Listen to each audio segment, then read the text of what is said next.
So my name is Yoshi. I am a battle rapper, a content creator, a influencer, a MC, a all around talent. And I am a very, very diehard NFL fan to the point where like my friends, my family, they're concerned. I love sports. Um, I couldn't even date a guy who wasn't into sports, specifically football. Like if he said, "Oh, I don't like basketball, but I like football," I could probably let it slide. But if you don't like football, I don't know if it's gonna work between us. Right now, I live in Seattle. Yes, where the world champion Seattle Seahawks reside. Yes, I said world champion. Yes, I'm standing on it. Um, and yeah, like I said, I've been wanting to do this for a very long time. And it's something that I'm proud of myself for even taking the initiative to start episode 1. Now, this was like the perfect week. The stars aligned for me. Everything aligned for me with this week. Not only with the free agency and like all the cool stuff that's going on in sports right now, but this Maxx Crosby stuff. This Maxx Crosby stuff, I've never seen anything like it. Thinking about it. So now we're here, and I appreciate it. If you're new, welcome. If you're confused, still stay anyway. And yeah, so let's get into it. So the Maxx Crosby deep dive, and that I feel like I've been doing. So this Maxx Crosby situation has been living rent free in my head for days, and I keep trying to let it go, right? But every time I think I'm done, another angle pops up like, "Hey girl, analyze me," or I'm like trying to talk through it. Oh, pause. Trying to talk through it. So that is something that I've noticed when it came to this. So when it first crossed my desk, like when the news first crossed my desk, I was like, that's not real. I'm thinking it's one of those, how they have those social media accounts that like make up fake headlines for clicks and for likes. They make up fake headlines. So that's what I really honestly thought it was. And so the Baltimore Ravens, well, you guys all know the story. Like my goal in blogging is not to give you guys insight or data that you don't already know. There's a good chance that you are a sports fan, that you know what's going on. There's so many analysts out there that can break down for you the ins and outs. I kind of just want to, oh, girl, got to leave the hot wings alone. I just kind of want to give my perspective. And then I start thinking, what does this mean for the Raiders? Because if I'm Vegas, and I talked to some diehard Vegas fans, some diehard Raiders fans. So I'll let you guys know what they said. But I'm waking up like, if I'm Vegas, I'm waking up like, oh, we almost lost our entire personality. Like, I don't know what they was gonna do. Because Crosby is like the heartbeat of that team. They've already gave up players that have that similar energy. You don't just replace that with the draft picks. You hope to replace it with draft picks. You pray. You desire to. The goal would be to, but it's not guaranteed. You don't just replace that kind of energy for that he's given the Raiders for these years, past 7 years or so. It's a big difference between what you're going to accomplish with these draft picks. And everybody wants first round draft picks. I get it. But, okay, so Baltimore, they're playing strategic. They're playing chestnut checkers, right? They didn't sulk. They didn't pout.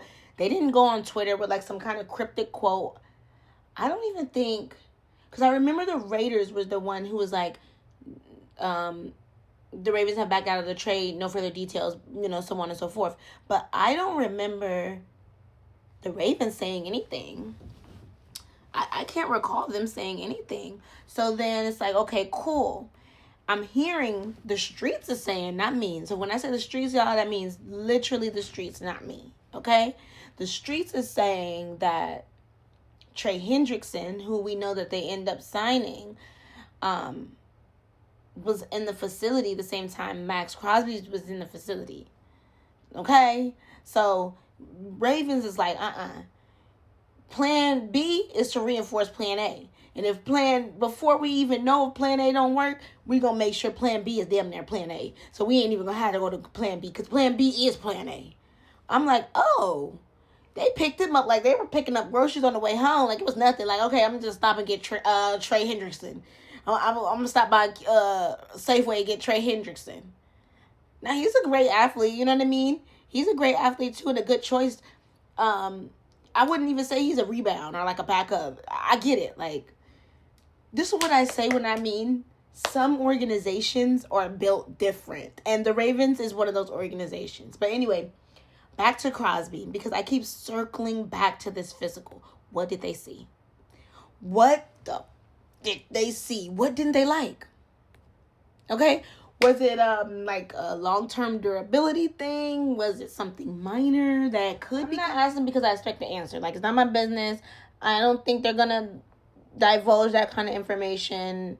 I'd be surprised if they did. But I'm asking because this is literally how my brain works, right? And I'm talking myself through the story in real. That sounds so freaky frog, Yosh. That sounds super I'm talking myself through. That's the only way I can put it. I'm talking myself through the story and through the scenarios in real time, G. In real time. And the more I talk, the more I realize this wasn't about talent. This wasn't about talent. It's impossible. It's not. Of course, it's not about talent. This wasn't about fit. I mean, I'm sure there's like a medical underlying with the physical and everything. This wasn't about fit, though. This wasn't about personality. This wasn't about, like, him being a rebel. This was about risk. This was about risk. And we know how the NFL teams treat risk. We know how they treat risk is like religion, baby. Risk, okay, it had to be. So now we're here. Crosby stays in Vegas. Baltimore pivots. The AFC complete spicy. The AFC is spicy, baby. The AFC remains a battlefield. And we're going to get into some more stuff when it comes to that. I'm sitting here trying to figure out what the next domino is, because there's always a next domino. This is NFL. There's always a next domino. And that's why I'm going to be doing these. I don't even know what to call it, because it's not an analysis. It's not a recap. It's just me talking football. But I'm going to be doing it every Thursday. See me suck that in? I'm going to be doing it every Thursday because that's how much is available for NFL. Dominoes. The domino will fall, baby. The domino is going to fall. And I keep thinking, what does this do to the Raiders locker room? Because if they like me, see me, I'm the type of person, I'm a people watcher. So if I'm one of the Raiders players, I'm watching the play. Because if I'm a player, right, and I'm looking around like, if that's how y'all was gonna treat y'all franchise guy, y'all was gonna trade him, y'all franchise guy, y'all was gonna get rid of him like it was nothing for 2 months, baby, what does that mean for me? What does that mean for the rest of us? Because if you all get rid of me for sure. That's because, like, I don't like to have homegirls that cheat on their man. And then you're like, well, that's not really girl of you. I know. But in my mind, I'm thinking, especially if it's a good man. Now, if the man ain't all that good, then okay. But if it's a good man and she's cheating on him, dogging him out, girl, if you'll do a good man like that, then what would you do to a good friend? And I just can't take the risk. We're talking risk, right? Okay, risk management. So, and if I'm the front office at the Raiders, I'm like, okay, we got to pretend like we weren't just about to ship him off. How do we play this off? It's messy without being messy, you know? Like, it's politics. It's football. Okay, so then we go back to the Ravens real quick. They're not dumb. They're not reckless. They're not emotional. They're strategic. They are tactical. They saw something they didn't like. They pivoted immediately. No hesitation, no panic, no drama. Just, okay, next option. And baby, that's how you stay competitive. That's why they stay competitive. But it has been such a blockbuster trade and such a historical way for it to turn out that it's like we can't help but talk about it. We just can't help but talk about it. It's just too good to not talk about it. I don't know what else to say. And then I keep circling back to the physical because I want to know what it was. Not in a messy way, in a football way. Now that is my business, but damn, like, was it something that affects explosiveness, longevity, recovery time? Because the streets is saying that the Raiders disclosed everything to the Ravens and let them know what they were getting into. And was it something that was fine then but risky later, like fine now but risky later? Because I'm not saying it's a big deal like that I have to know. I'm just being nosy. I'm just being nosy. I want to know because it could affect the Raiders. I just want to know because it could affect the Raiders. You know what I mean? Or a lot of things were affected. A lot of things were affected by this initial trade. That's why people were trying to say that it was like a malicious intent from the Ravens. I don't think that was the case. I think it was for sure like a pivot. I don't think that they went out with this goal in mind. You know what I mean? Nobody just plays around with 2 first round draft picks. But it's a big enough deal to collapse a blockbuster trade like this. I'm curious to know what was going on. It's worth at least talking about. So let's talk Malik Willis for a second because I am genuinely happy for him. Like, he's such a great guy. Like, I love when great things happen to great people. Like, good people deserve good things to happen to them. For sure. And I'm genuinely happy for this guy.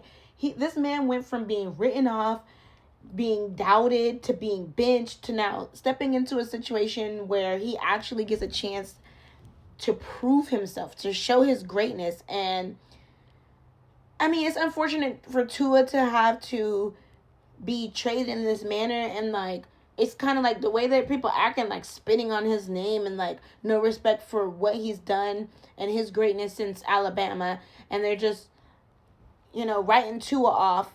He's gonna be traded to the Falcons was the last thing I seen.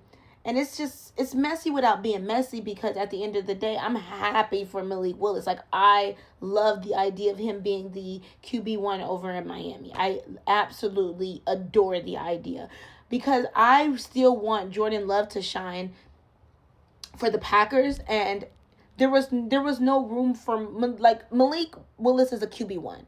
Like, he shouldn't be on the bench. He's a QB1. And so it feels good to see him be placed in the right position, and there is familiarity. I can't even say it. I know I couldn't say it. I felt it coming from way back there. Like, girl, you're not going to be able to say this word. There is familiarity with the coaching because the head coach of the Dolphins was just on the Packers. Oh my God, that was a hard time. With the Tua situation, the injuries, the contract question, seeing them eat that much dead cap was insane. The long-term concerns, it creates this whole ripple effect. So most people who know ball, and she knows ball, most people who know ball, seeing that Miami was going to be looking for a new quarterback and probably letting Tua go, especially when they decided to bench him towards the end of the season. After he was having a pretty, he was at least winning, and then it's the first time he lost. As soon as he lost again, they put him on the bench, and it was like, dag. But I'm really, really excited to see what Malik Willis does in Miami, how he works with receivers like Waddle, how he works with running backs like, I can't even say this man's name, Enchanche? Is it Anch? Enchanche? Y'all know what the fuck I'm talking about. Anch. I'm sorry I butchered your name. I am so sorry, sir, that I butchered their name. Because there are some names I just know I can't say. Romeo Dobbs is one. Is it Dobbs? Dobbs? My brain want to say Dobbs. Is Dobbs? My brain want to say that. He went to the Patriots, y'all. There's a lot of trade stuff that we could talk about. Like, I don't even have the time to do it. And I'm sure that you've done your research. This is not going to work. And I'm sure you've done your research. So I'm not going to, waste your time with all of that. Let's see.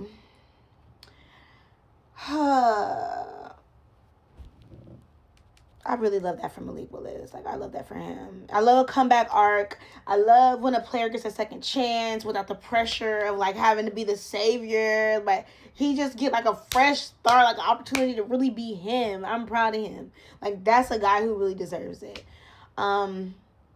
It's like the league say, hey, we're not done with you yet. God said, we not done yet. God said, think bigger. You know, when you say your dreams, your plans, God said, think bigger. And honestly, good. Like, yes.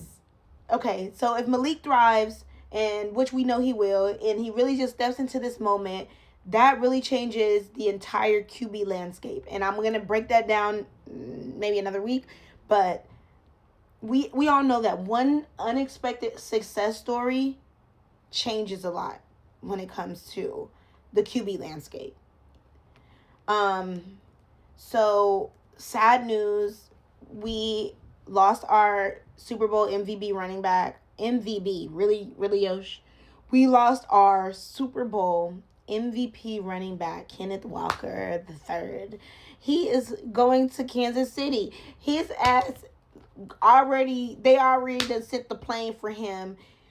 We didn't even get a chance to, well, maybe they did, but are you sure that you want to leave, bro? I mean, I'm not mad. I'm just processing it because it's like, what? Like, why are we not keeping Kenneth Walker? Like, what is the issue where we're not keeping Kenneth Walker? And the Chiefs are the Chiefs, you know? Like, if Patrick Mahomes calls you, and you're a running back, if Patrick Mahomes calls you in general, you pack your bag before he finished the sentence. You go be on the team with Patrick Mahomes. Like, I get it. But on the other hand, that was our guy. That was Seattle's guy. And he was our energy and our spark, you know. He was our give him the ball, let him cook. Now, we still got Jackson Smith and Jigba. I know I said that one right. We still got him, but, man, it hurt. It hurt losing Kenneth Walker. It really did. Now he's in Kansas City, smiling, thriving, probably eating barbecue. And I'm sitting here like, okay, so what's our plan now? Like, who's going to be our running back? I'm curious to see what Seattle have up their sleeve. I'm not panicking. I'm just observing loudly. Okay, so, and I'm curious, what does this mean for our offense? The rumors about Sam Darnold being benched are just that, rumors. I have not been able to confirm of that being the reality. But still, what does this mean for our identity? Because he was a Super Bowl MVP. That word is going to be the death of me. He was our Super Bowl MVP champ and a running back at that. That's like something that I always see go to the quarterback. So, I don't know. He's special. He has so much left in his legacy to come. So we'll see what's going on with Kenneth Walker III, and we really wish him nothing but best. No hate. I'm not going to be cheering on the Chiefs. I don't think so. It's not on my bingo card. Even though I'm going to Arrowhead and I'm wearing a Chiefs jersey when I go to Arrowhead, and I'm going to enjoy it and cosplay as a fan. Matter of fact, I'm getting a Walker 3. I'm getting a Walker the third. Y'all gotta put the third on the jersey too. I'm getting the Kenneth Walker Chiefs jersey for when I go to Arrowhead. But y'all, for real, losing a player like that, it's not just losing production. It's kind of like losing personality, losing swagger, and like losing that break the game open factor. So, yeah, and I'm glazing a little bit, but I really, really was impressed with the kid. So, yeah, I'm watching closely, okay? As far as my plans, because I know y'all just heard me talk about Arrowhead and stuff. So, we'll talk about that really quick before we end this video, because I do not want long videos. So, since we're talking plans, let me tell you mine. I missed the combine, so I'm a little bit hurt, but I'm going to the NFL draft. I'm going to games. I'm doing real-time reporting. I'm not going to be interviewing with players. It's too, I'm not the girl for that. Not yet. I need some more media training. I'm doing real-time reporting. I'm doing in real-time streams at the games. I'm doing stadium tours, NFL, NBA, MLB, all of it. I'm going to see every stadium in America. I'm going to Brazil for the international game and Madrid for the international game. I want to talk to fans. I want to see which team has the best fan base, the most welcoming fan base, the least welcoming fan base, which team fans turn up the best, which team fans are the most stuck up, but like all of that. I want to capture the energy. I want to show the culture of football from the ground level. This isn't a show, y'all. This isn't just a show. Because it is a show. But it's not rooted in the love of the game. Balling. Because Yoshi knows ball, you know? And I'll be here every week talking through whatever the NFL throws at us. And trust me, the NFL always throws something. And I'm just really excited. So if you enjoyed this, share it, like it, clip it up, subscribe, tell a friend, tell a rival fan, tell your man, tell your girl, tell your group chat, tell your ex if they still watch football. I'm Yoshi, and this is Yoshi Knows Ball. I'll see y'all next Thursday.